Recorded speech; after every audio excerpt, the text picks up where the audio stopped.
Hey, everybody, welcome back to our fourth and final segment of today's Gone Outdoor Radio. You're listening on Kello News Talk or KWSN Radio in South Dakota or the Mighty 790 in Fargo, Moorhead, and surrounding communities. Scott Brewer, Kyle Agri, Brewer Agri Outdoors. And on this segment, we are going to chat with Will Pappenfus. He is a tournament pro, fishes the NWT Walleye Circuit. He's also a guide at iCrazy Guide Service, and he lives in the Bemidji area. How you doing, Will?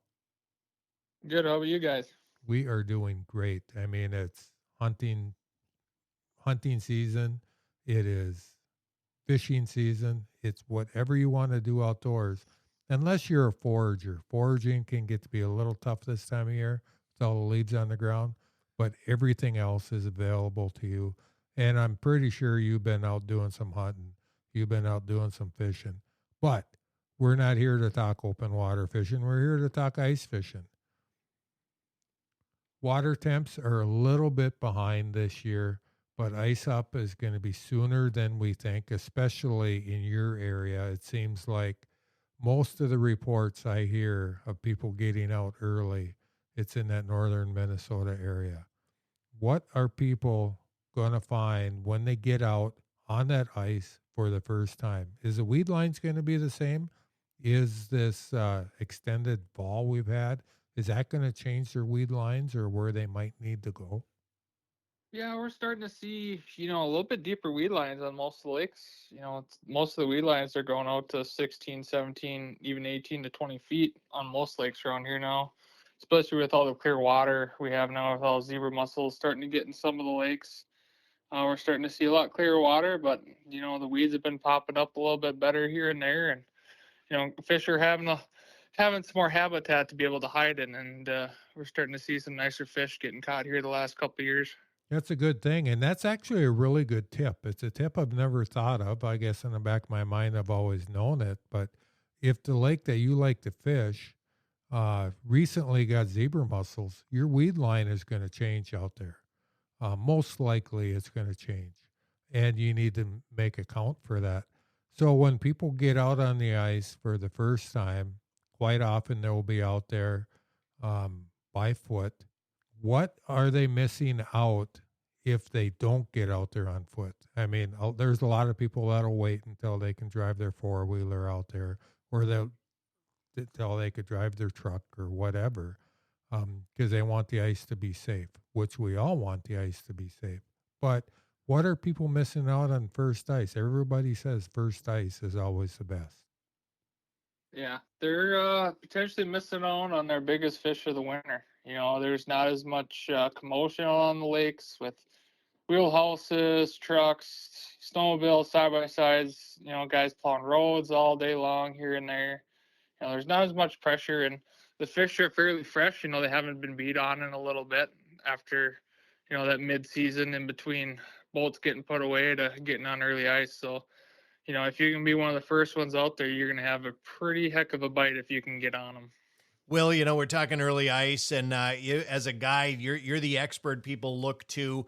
I know we don't have ice yet, right? I mean, we're a couple of weeks out, but as people start making that transition, they get their deer in the freezer.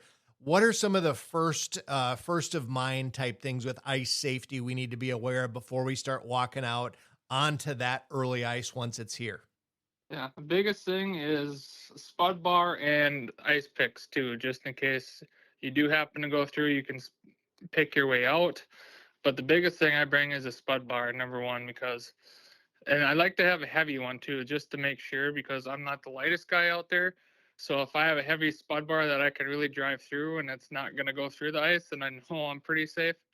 So that's probably the biggest two keys that I'm going to be bringing with me. And probably the next best thing is telling someone where you're going, where you plan on being back, whether it's a friend, whether it's your wife, whether it's your brother, anybody, just make sure you're letting someone know where you're going. Yeah, just letting someone know where you're at, especially early ice with what's going on, it's just the biggest key to safety I can give. I'll let my wife know, I'll let a buddy know, hey, I'm going out tonight, I'm going to be back at this time or so, just in case something were to happen, they know where to find you or something happens. So that's probably my biggest key of advice. Hey, Will, a lot of guys, like I said, wait until mid-December to go out. If they're going out a little bit earlier than normal, are those locations going to be different? I mean, do those fish move a lot right away? Yeah, I mean, the biggest thing is those fish are still going to be mostly in the weeds, early ice. There will be fish in the basin too, but a majority of those fish will be sitting up on weed beds, adjacent to the basin or any little neck down areas, little mud hole basins, like shallower ones, like shallower than I'd say 20 feet. The biggest key there is early ice, they are spooky. So the biggest thing I could say is drill a bunch of holes right away and then just kind of wait it out to see what happens and try not to make as much noise as you can. Morning and evening hours are going to be the best just because they're not as spooky during the twilight hours. But other than that, it's going to be a really good bite, I think, this year too. Just basing what the weather's looking like, what the populations in the lakes are looking like, and the size of fish. So I'm really excited to get out there. It sounds like you're saying patience is very important. It seems like with forward facing sonar and all the technology we have, people think they can go out, drill a hole, mark a school of fish, go over there, drill a hole, and catch them. And sure, it may work that way once, twice in your lifetime, but it doesn't normally work that way. It seems like, from what you're saying, is like you said, get out there, drill some holes, and then be patient and wait them out. Be quiet. Don't move around a lot, especially if there's no snow on the lake. Yeah, snow is definitely not your friend early ice, but it can be your friend at the same time. Yeah, and snow can be your friend for sure because it gives you a little bit more traction, depending on the snow cover on it, I guess. Because that's one thing that we did not talk about when we were talking about ice safety. Early ice safety, I'm pretty sure that boot spikes are just as important because I've fallen a few times and landed on things that did not like it one bit. So let's talk walleyes a little bit, Will. What is going to be your top lures when you get out there for that first time this winter? Last winter I used an Acme Castmaster pretty much all winter long, and that thing was on fire. It didn't matter if it was early ice, middle of the winter, late ice. That thing was just a fish catching machine. And I think I used two different colors and went through a few spoons that I lost to a few northerns, but Wonder Bread and the Purple White Glow has probably been my favorite. Those two were just knocked everything out of the park no matter what lake I went to last winter. So, do you change up the size? And it doesn't have to be a cast master. Everybody knows how good cast masters are. They've been around forever. They were one of the first major ice fishing spoons ever made, and they're still just as popular, if not more popular than they were then. So, does the size of it really matter? The weight of it?